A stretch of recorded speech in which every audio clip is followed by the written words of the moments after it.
Well, welcome back, everybody. This is part two of this week's conversation, so it's good to have you back. So we transitioned then from the Cisco routers to understanding firewalls, right? So firewalls can be hardware devices with embedded OSs, as we talked about embedded OSs earlier back in Chapter 9, or software installed on general purpose computer systems, right? So firewalls serve, frankly, two main purposes. They want to control access to traffic that's entering into our internal network and controlling traffic leaving our internal network, right? And so it uses these hardware devices and makes use of firewall advantages, right? They're faster. A hardware firewall is faster than a software one. It can handle larger throughput than a software firewall, but you're locked into the hardware, right? Pros and cons with everything, I think, is always the case.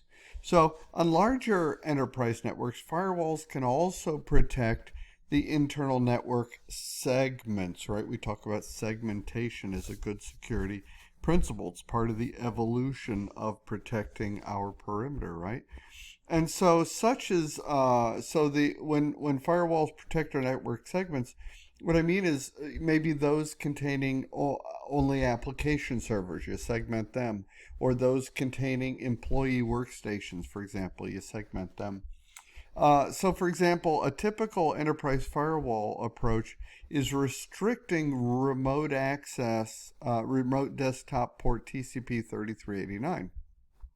And this TCP is used for remote administration of application services, right? And so it's tied into the system administrator network segment, right? In allowing only ports 480 and 443, perhaps web traffic on the network segment containing employee workstations, right? There are various ways you can segment it and break it down. Now, in this example, your typical employee, they don't need to administer application service. So this approach offers some flexibility based and controls the least privilege philosophy.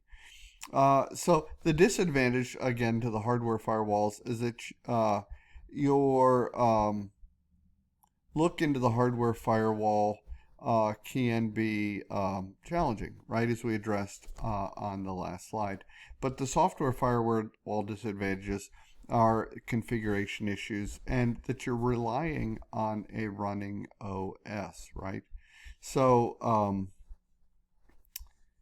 also some other disadvantages would include, in addition to part of configuration would be managing memory, right? Or managing the number of CPUs, right? And as we've seen, a router can also be used to filter traffic entering or leaving its interface as well. So a firewall specifically designed as a network protection system has more security features than a router. So a router can act as a firewall, but you want to have a real firewall, right, with the more features. Now, these are some of the technologies included in a firewall: NAT, or Net Address Translation, access list, packet filtering, stateful inspection, and application layer inspections. So just to touch on NAT just for a second, this is the most basic security feature of a firewall. Is the network address translation.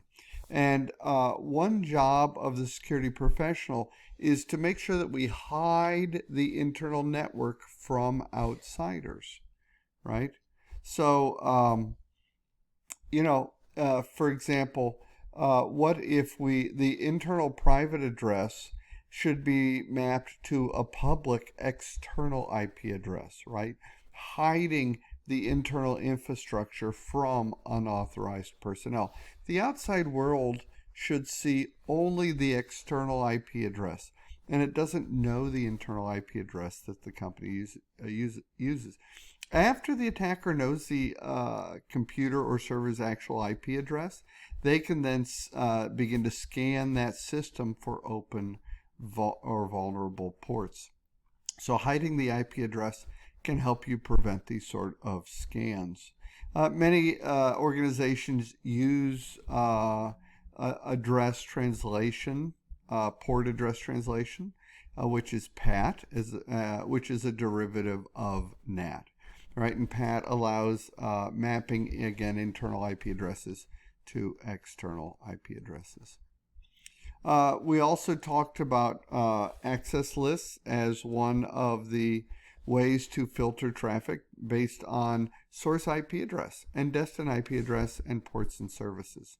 So these are really what's going on here with an access list, right?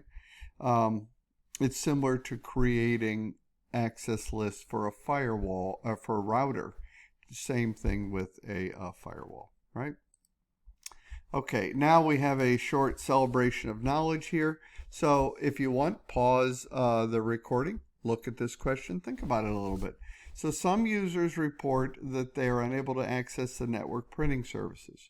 The security technician is going to check the router access list, and they see that the web, email, and secure shell are all allowed, right?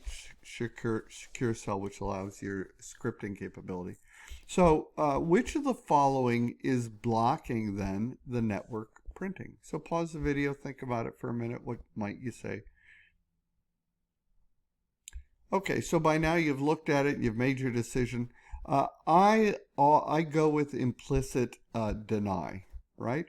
Implicit deny is a rule. So every access list ends with an implicit deny all type rule. So in the case that traffic does not match one of the configurations, right? It's configured for email, it's configured for secure shell, configured for the web. If it doesn't match one of those, it is handled by the last rule, which in this case is implicit deny. So the traffic you would expect is dropped. Okay, celebration of knowledge. Yay! Hope you enjoyed that. Another thing the firewall does for us is packet filtering. Packet filtering is another basic security function of a firewall, and it screens packets based on information in the packet header, like the protocol type, the IP address, TCP UDP ports. So packet filtering is controlling access to the network because it's analyzing the incoming and outgoing packets, and it's letting them pass, or it's halting them based on the IP address of the source or destination. One of the things you would want to address or watch out for is header manipulation, right? Packet header manipulation. That somebody's trying to, if they know our internal IP addresses, spoof them are things that we want to be careful for, attack types. We also need to address in the firewall stateful packet inspection. So firewalls usually take the basic filtering of the router that the router does, and it goes a step further because now it's going to perform stateful packet inspection, right?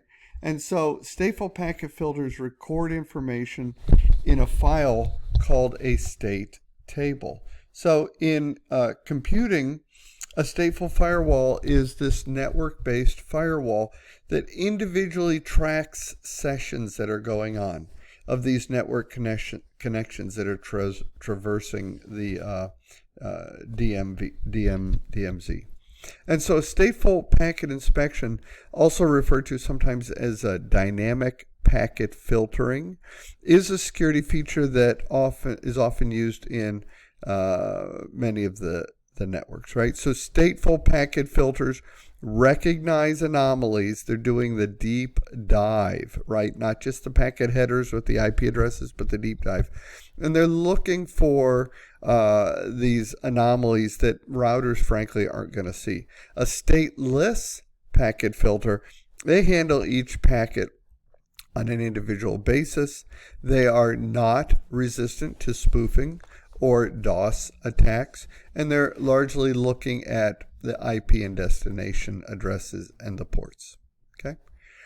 So the little more on the stateful packet inspection that the firewall technology uses. And this again is ensuring that inbound packets are the result of an outbound request. You see that on this slide where it's looking at the source and destination. So it's making sure that the inbound packet is based on an outbound request. And this is really key to the stateful packet inspection, or SPI, right?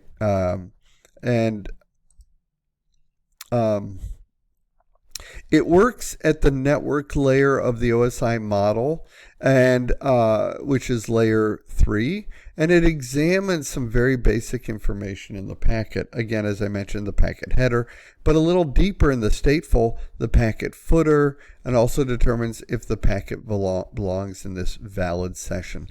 So these filters are going to try and recognize anomalies, as I mentioned, that most routers ignore. That was on the previous slide. So for example, it's going to look for SYN-ACK packets being sent to a computer, even though if the computer hasn't sent out any synchronization packets or SYN packets, then why would I get an ACK packet, right? But because stateless packet filters handle each packet separately, they aren't resistant to spoofing or DOS attacks, right? Where stateful packet inspection is more holistic. Now, we also look at the application layer, layer 7. The application aware firewall it's going to inspect the network traffic at the high level of the OSI model, higher than the traditional stateful packet inspection firewall we just said, which was at layer 3. We're up here at layer 7. So a firewall performing application layer inspection is also going to make sure that the network traffic application protocol is the type allowed by rules, right? So for example, many Trojans get past firewalls by launching a reverse shell, right? And so the reverse shell is the hacker's secure command and control tunnel, right? And it's usually disguised by using a commonly allowed outbound port such as 443. So workstations use port 443 outbound for web browsing via the HTTPS protocol, as you know.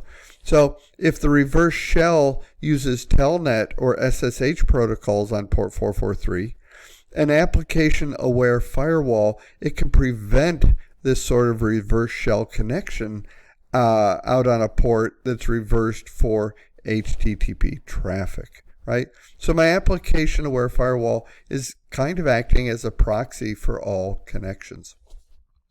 Now we want to implement then a firewall, and we can use a single firewall between the company's internal network and this internet, this external network called the internet, right?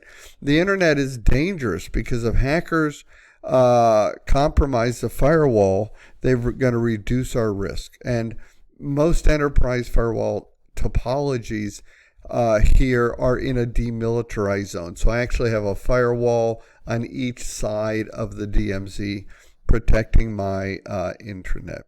So placing a firewall, like I said, between the company's internal network and internet is something you want to have a DMZ. A DMZ adds that added layer of defense, puts a firewall on each side of the DMZ. So any of your traffic that is going to these external sources out on the internet are getting looked at twice. Okay. So speaking of the DMZ, I think I'll stop here and we'll come back. We'll pick up with the DMZ. I've got a few pictures that I want to show you along the way that I've added to the slides. Okay. And there's one of them. We'll come back right here.